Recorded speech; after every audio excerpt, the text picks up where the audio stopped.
अगर कोई भी शख्स ट्रैफिक हादसे में जख्मी हो रहा है तो आप जिना सिविल या बासी ले जाने के चक्कर में उसकी जान को खतरे में ना डालें। आप किसी भी करीबी अस्पताल ले जा सकते हैं और उसका इलाज करवा सकते हैं और इसके पैसे आपको देने की जरूरत नहीं पड़ेगी, क्योंकि अमल उमर एक्ट 2019 ये कहता है कि उसके पैसे सिंध हुकूमत अदा करेगी। मुझे बताएं उस्मान भाई, क्या चक्कर है ये?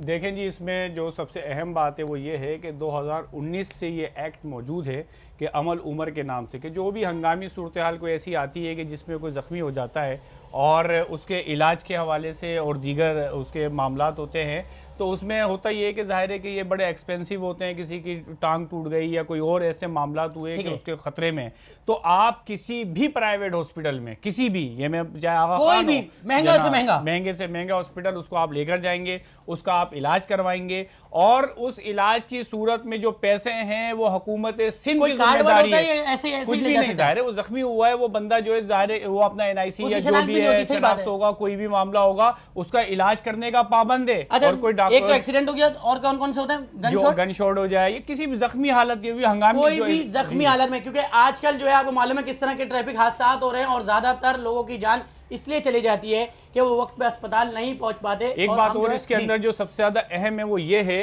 कि अगर कोई हॉस्पिटल रिफ्यूज करता है या ये कहता है कि पुलिस केस या पुलिस को जो है पहले इंटरफेयर किया जाए, तो उसके खिलाफ कानूनी कार्रवाई हो सकती है।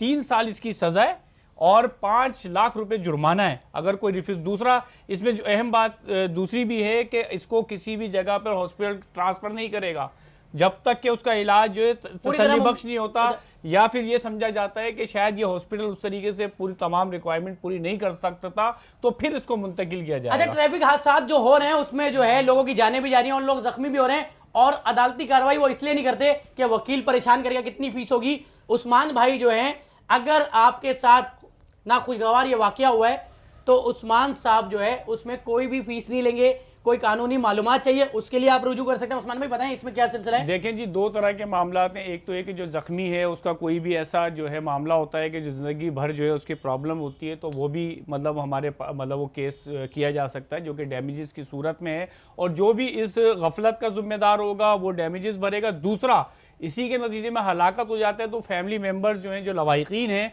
वो भी केस दाखिल कर सकते हैं। तो उसमें जो भी कानूनी मदद है, 320 लगती है इसमें, 320, 322 जो है उसमें दियत भी मौजूद है। लेकिन उसके साथ साथ फेटल एक्सीडेंट एक्ट जो के हवाले से आप मुआवजा क्लेम कर सकते हैं, कंपनसेशन ले सकते हैं, डैमेजेस अगर जख्मी है डैमेजेस ले सकते हैं। ये सारे जो है कानून है और इस पर कई कानूनी हवाले मौजूद है, लोगों को मिला है। बहुत सारे लोगों से रब्ता किया जाता है कि भाई ये जो माफियाज हैं, जो आपका हादसा हुआ है, डंपर्स जो है लोगों को जो हलाकत कर रहे हैं, जो मार रहे हैं, तो आप इसके लिए कानूनी तौर पर इसके खिलाफ जाएं ताकि सोसाइटी को बैलेंस किया जा सके। ये सिर्फ इस बात के लिए नहीं है कि आपको मुआवजा दिलाया जा रहा है, बल्कि बहुत सारे माशरे अगर बहुत ठीक अंदाज से चलने लगते हैं तो उसका बड़ा रीजन ये है कि वो क्लेम करते हैं कि भाई ये इसकी रिस्पॉन्सिबिलिटी थी, ये इसकी जिम्मेदारी थी। इस गफलत की बुनियाद पर इसकी पूरी जो है फैमिली जो है सफर कर रही है, पूरा जो है घर, पूरा जो है जो वो एक कमाने वाला शख्स था उसकी टांग चले गई, वो बेचारा कमा नहीं सकता। तो टांग की बात ही नहीं, अब तो डंपर चल जाता है, पूरा वो कुचल के जा रहा है और कोई कुछ बोल नहीं रहा। अफसोस के साथ रोजाना की बुनियाद पे जब तक आप इस डंपर माफिया के खिलाफ खड़े नहीं होंगे, कराची वालों के ये रोन के जाते रहेंगे। कल रात जेल रोड पर दोबारा एक वाकया हुआ यार, अफसोस होता है। खड़े हो उस्मान भाई जैसे लोग साथ खड़े में, इस वीडियो को जरूर शेयर करिएगा। बहुत शुक्रिया आपका।